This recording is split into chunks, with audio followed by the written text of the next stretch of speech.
not able. We call him the savior of Cinco de Mayo.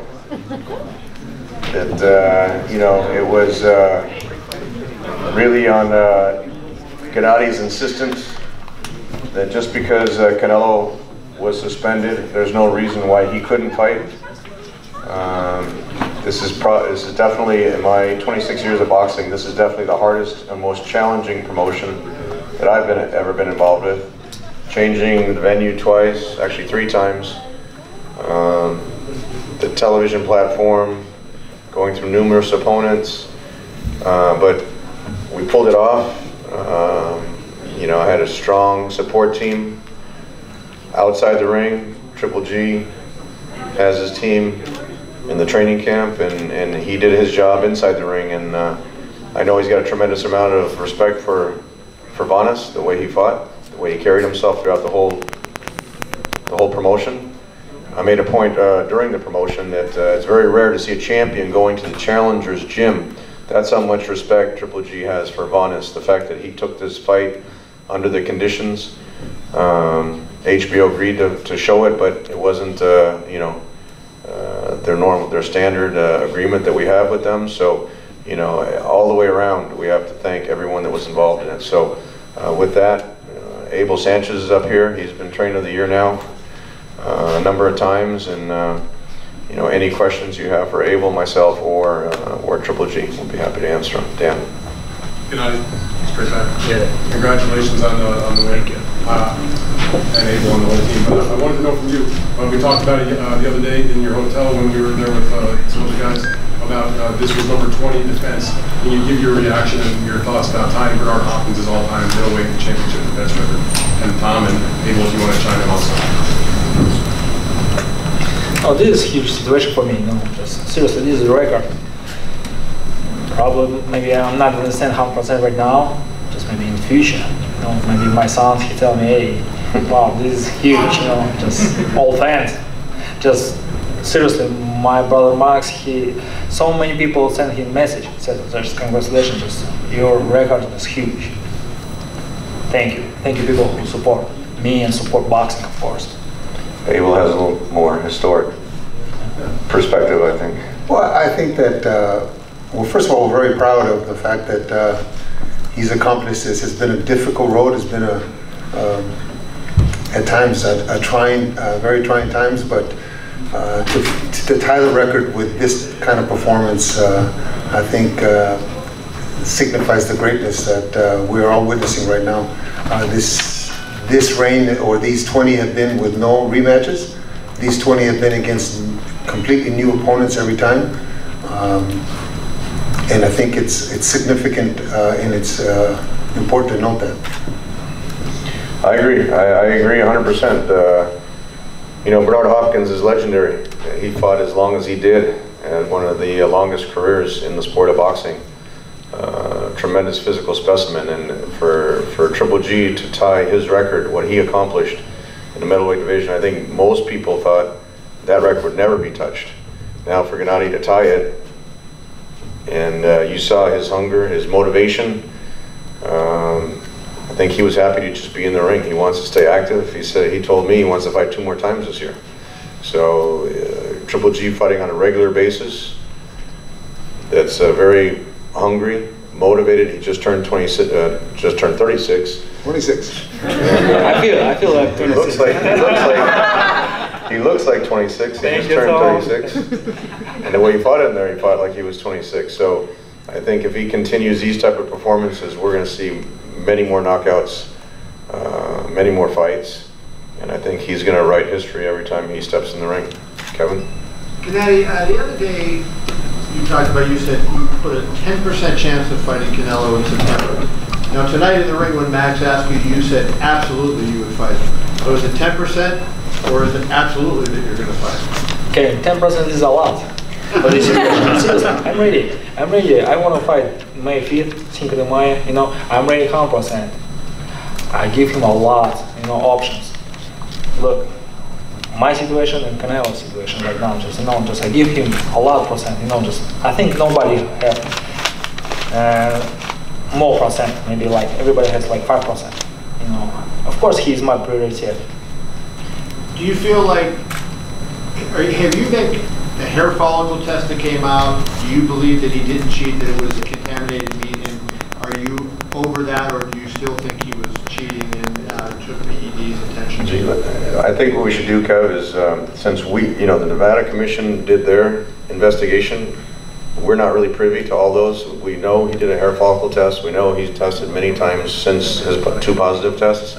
But anything else would be speculation on our part. I mean, Abel, no, absolutely. Tom, he has been very adamant about this, and it's not you've been outspoken, Gennady, about your opinion. So I think it's fair to ask you, what do you believe? Other people said what they believe, and now that this fight is over and that fight is out there for you, do you feel he cheated, and would you fight him given that? Of course, I believe. Of course, I want. Just my job is very small. I'm a fighter. Of course, I'm ready. To go, Kevin, to go to that 10% question, that's when reporters were asking him, he's trained to fight Vanes, and they're saying, well, what percentage chance are you going to give to fight Canelo? He's focused 100% on Vanes on Saturday, so naturally he's going to say, that's his priority. Look, the rematch with Canelo is the biggest fight in the sport of boxing. Both of them made career high paydays. We set the record for the 3rd highest gate in Las Vegas. That's the type of rematch. Some rematches go downhill. This is the type of rematch, as you hit on, with Canelo's positive test. Gennady was very outspoken, but he felt disrespected. He was the one that, because of Canelo's test, now all of a sudden his whole situation changed, and most likely the odds were against him fighting May 5, and that would have been a disaster for him. So that's why he was frustrated. He was very edgy. It was during the middle of training camp, and he was outspoken. But you saw Canelo's reaction to some of Gennady's comments, and that whole promotion hit a fevered pitch. People, after it looked like the fight wasn't happening, people were still buying tickets. The MGM was calling me and saying, instead of refunds, people are still buying tickets. So, the ticket sales were on pace to break the number that we did on the first fight. Pay-per-views, interest, HBO said it was a much higher interest level than the first fight. And that we think if that fight happens, it's not a guarantee, but if that fight happens, it'll be a much bigger fight even than the second fight, especially if Canelo decides to fight in the second fight, like Abel said. Tom, just to add one more thing, ask a question. Derevchenko situation, the IBF belt, Gennady, can you address fighting him as opposed to Canelo, because you may lose your IBF belt if you don't fight him? I think that's another question for the promoter. We filed, the IBF granted our request for exception it was specifically to fight a non-sanctioned opponent.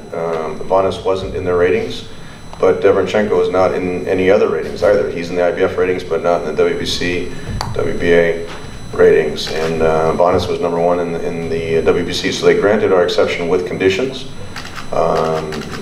Some of the conditions need clarifying, so Pat English on Triple G's behalf filed an appeal of that, not of the ruling that they granted for him, but of the conditions. We need to clarify the conditions because some of the conditions actually go against their existing rules. So once we get the response from the IBF, then we'll see what happens with that. I mean, Gennady is proud of all of his titles. He doesn't want to lose the IBF title. He worked hard to gain all the titles. We'll see what happens with Canelo. We'll see what happens with the IBF, and then we'll probably have a better answer within the next week or 2 weeks once the IBF answers that appeal, and then once we see how the discussions with Canelo goes. Gennady, over here. So with the results tonight, the impact that you had on the ring and everything, is that the message that you're trying to send to Canelo if eventually one of those 2 fights that you want to fight this year is with him? Is that the message that we're learning from you tonight? No. I like my job, it's my job. So you're not sending a message to Canelo? No, because if I send him message, I don't have fight in September. Gennady. Esta pregunta es por favor para Abel, y si le puedes preguntar a Golovkin y traducir. Creo que lo más importante para ustedes era no perder el entrenamiento, seguir con el ritmo rumbo a lo que esperamos todos, esa revancha. ¿Qué significa para ustedes haber peleado y no perder ese ritmo como equipo? It was very important for us not to lose the training that we were doing. very important for you to fight and do this for the fans. What do you think you gain by fighting tonight? First of all, I want to tell congratulations all people, Mexican people like Cinco de Mayo, a huge day, seriously, like boxing fans, you know. I come back, just I bring my career records back, just people love it, this situation, you know. It's more interesting right now. This is first step. Sometimes, yeah, I understand. Maybe Vanessa is not world class. No, everybody wants second fight, second step. Of course I want too. It's very important for me and for boxing people, for everything. Just, I'm ready. Just let's do it, September. Gennady. Y tú, a ver, por favor, tu respuesta, si eres amable. No, era muy importante no perder lo que ya teníamos un mes, casi 5 semanas en entrenamiento. Era importante para que pudiésemos pelear 3 veces este año. Si no peleamos el 5 de mayo, entonces ya vamos a pelear a lo mejor nomás 2. Si esperamos a que otros o la carrera de otros nos controlen nuestra carrera, entonces no peleamos más que una vez al año, y es lo que no él lo quiere. Gracias. Golovkin, Vanes, according to Vanes, he said that your team told him he was the hardest puncher you faced. How do you compare his punches compared to your other opponents? Everybody's strong. This is boxing, come on. Gennady, Gennady, if the fight with Canelo can't happen, do you want to face the WBC mandatory Jamal Charlo next? Absolutely, I'm open for anybody. Absolutely. Just right now it's more interesting situation in the middleweight division. So many great people is coming. It's more interesting. Abel, quick question. We didn't get to see a lot of Gennady. Are you happy with what you saw tonight in a short burst? I think I'm happy with the response we got from the crowd. I think I'm extremely happy with the response we got when we walked in. The fans want to see Gennady fight. It doesn't matter whether there's 1 round or 10 rounds. They just want to see a fight. And Gennady gives the fans what they want to see. Gennady gives them the kind of fight that they expect and not a dance. A ver, tú estuviste preparando, por supuesto, a Golovkin todo este tiempo para Canelo y se presentó este percance con el clenbuterol. Pero a modo personal, ¿tú crees que sería fair con los fans de tener esa pelea eventualmente a modo personal tuyo? ¿De tener esa pelea eventual con Canelo? Fíjese, todo depende de él. Hasta este momento no están haciendo ni un test con Vada. Hasta este momento. Y Oscar está diciendo que todos los días lo van a hacer test. ¿Cuándo va a comenzar? Va a comenzar cuando ya le den la licencia. Es importante para que él aclare con el público y con nosotros también que es limpio, que no está haciendo nada mal y que no hizo nada mal. Gennady, how nice was it for you to not have a fighter kind of stand in front of you, just like he said he was going to do, and fight you? Not like box or move around. Yeah, move around. This is boxing. This is true business. This is very serious business. This is not game. You know, look, my first round, just no. I don't have to give him more chance. You know. Did you know the finish was coming? Did you start feeling it? I'm feeling it, yeah. My distance, my power, you know, just. Hey, Gennady, can you talk a little bit about the community here in LA, the Latinos embracing you? How do you feel that on Cinco de Mayo?